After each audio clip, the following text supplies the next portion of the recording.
ఉమ్మడి మెదక్ జిల్లాలో కాంగ్రెస్ పార్టీ కొంత గతంలో కంటే పుంజుకుందని చెప్పుకోవచ్చు. అయితే ఊహించిన ఫలితాల కంటే కొద్దిగా వేరుగా వచ్చాయి. పడంచేరు సెక్రటరియట్ లో మాత్రం బీఆర్ఎస్ అయితే సత్తా చాటింది. 5 మున్సిపాలిటీల్లో దాదాపుగా బీఆర్ఎస్ పీఠాలను సాధించుకునే విధిగా ఉంది.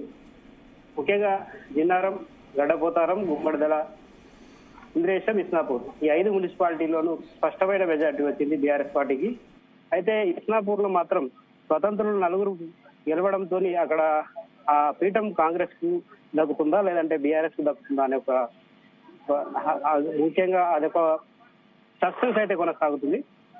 ఇంకా జహీరాబాద్ లో స్పష్టమైన మెజార్టీ వస్తుంది అనుకుంటే అక్కడ కూడా కాంగ్రెస్ కు బీఆర్ఎస్ కు మధ్య టగ్ ఆఫ్ వార్ ఉంది. కోహీర్ లో మాత్రం కాంగ్రెస్ స్పష్టమైన మెజార్టీ సాధించింది. అయితే మనం మెదక్ జిల్లాలో చూసుకుంటే మెదక్ లో కూడా కొంత కాంగ్రెస్ ఆధిక్యాన్ని సాధించుకుంది. రామాయంపేటలో కూడా అటు ఇటుగా 2 పార్టీల మధ్య టగఫర్ ఉంటుందని చెప్పి మొదటి నుంచి అనుకున్నప్పటికీ ఇంకా కొద్దిగా రిజల్ట్స్ రావాల్సి ఉంది. అంటే నగేష్ ఇప్పటి వరకు ఏంటి అంటే ఎన్ని వార్డ్స్ ది క్లారిటీ వచ్చింది, ఇంకా ఎంత క్లారిటీ రావాల్సి? సంగారెడ్డి జిల్లాకు సంబంధించి అంటే సంగారెడ్డిలో చూస్తే 38 వార్డులు ఉన్నాయి. 35 వార్డులకు సంబంధించి ఇప్పటి వరకు 24 వార్డులు స్పష్టమైన మెజార్టీ కాంగ్రెస్ సాధించుకుంది. బీఆర్ఎస్ మాత్రం 8 వార్డులకే పరిమితం ఉంది. అటు సదాశివపేట కూడా ఇదే ఫలితం వచ్చింది. అక్కడ 26 వార్డులకు 16 వార్డులు కాంగ్రెస్ సాధించింది. బీఆర్ఎస్ అక్కడ కూడా 8 వార్డులకే పరిమితం అయిపోయింది. ఈ 2 సంగారెడ్డి అసెంబ్లీ సెగ్మెంట్ కిందకి వస్తాయి. సంగారెడ్డి అసెంబ్లీ సెగ్మెంట్ లో ప్రస్తుతం బీఆర్ఎస్ ఎమ్మెల్యే ఉన్నప్పటికీ చివరి నిమిషంలో మారిన ట్రెండ్ కావచ్చు, జగ్గారెడ్డి ఓటింగ్ రోజు చేసిన హంగామా అది కూడా కొంత ఓటర్లు తీవ్రమైన ప్రభావితం చేసిందని ఒక చర్చ అయితే నడుస్తుంది. ఈ నేపథ్యంలో అక్కడ ఓట్ షేరింగ్ అనేది చివరి 2 గంటల్లో మారిపోయిందని చెబుతూ ఉన్నారు. దాంతోనే కాంగ్రెస్ కు ఇక్కడ స్పష్టమైన మెజార్టీ వచ్చిందని చర్చ అయితే సాగుతుంది. మరో చూస్తే అటు మనం పడంచేరు సెగ్మెంట్ లో స్పష్టమైన మెజార్టీ బీఆర్ఎస్ ఉన్నప్పటికీ ఇక కాంగ్రెస్ అక్కడ అంటే పోటీ ఇచ్చింది కానీ స్పష్టంగా అంటే ఏదైతే కాటా శ్రీనివాస్ గౌడ్, నీలం మధు ఇద్దరు కలిసి ప్రచారానికి వెళ్ళినప్పటికీ ఆ గూడెం మైపాల్రెడ్డి చివరి నిమిషంలో అంటే ఎలక్షన్స్ కు 2 రోజుల ముందే ఆయన తన సోదరుడు కావచ్చు, భార్య కావచ్చు పూర్తి స్థాయిలో ప్రచారంలో దిగడం అనేది ఆయన ఎవరైతే బలపరిచిన అభ్యర్థులు ఉంటారో గతంలో అనుచరులుగా పనిచేసిన వారు అది స్పష్టంగా కనిపించింది ఎన్నికల్లో. దాంతో పడంచేరు సెగ్మెంట్ లో బీఆర్ఎస్ తన సత్తా చాటుకుంది. అంటే నగేష్ ఏ వార్డులో ఎక్కువ క్లోజ్ ఫైట్ కనిపిస్తోంది అనుకోవచ్చు?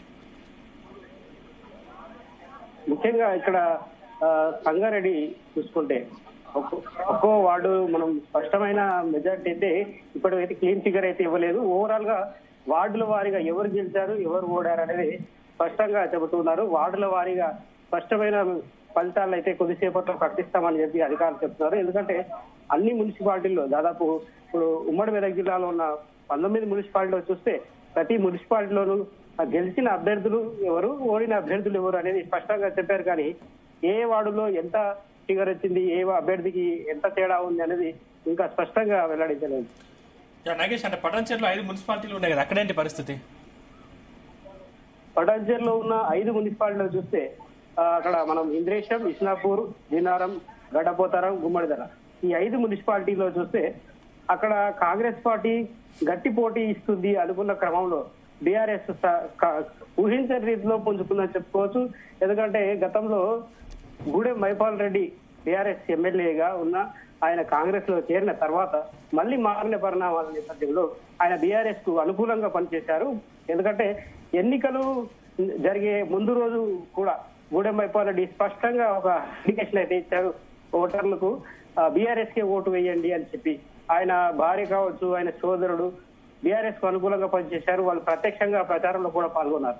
ఈ నేపథ్యంలో 5 మున్సిపాలిటీలోనూ బీఆర్ఎస్ స్పష్టంగా తమ మార్కును అయితే చాటుకుంది. ఒక ఇస్నాపూర్ లో మాత్రమే పోటాపోటీ ఉందని చెప్పుకోవచ్చు.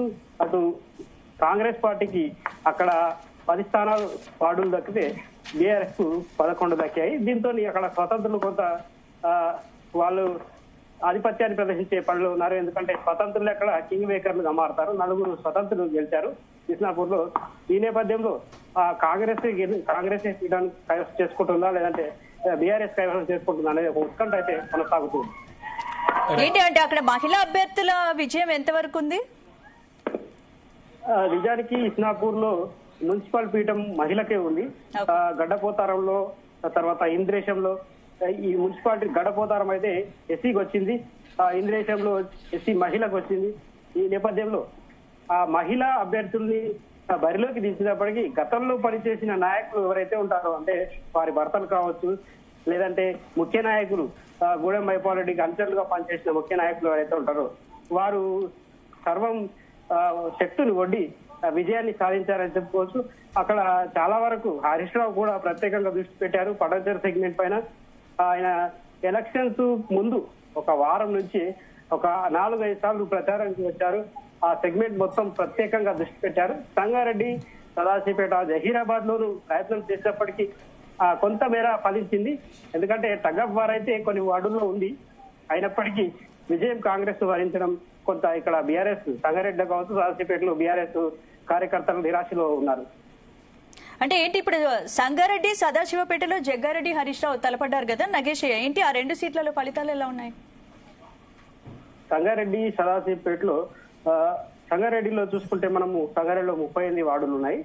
ఈ సంగారెడ్డి 38 వార్డుల్లో ఇప్పటికే ప్రకటించిన ఫలితాల ప్రకారం అయితే 24 వార్డులు కాంగ్రెస్ పార్టీ కైవసం చేసుకుంది, 8 వార్డులు బీఆర్ఎస్ కైవసం చేసుకుంది.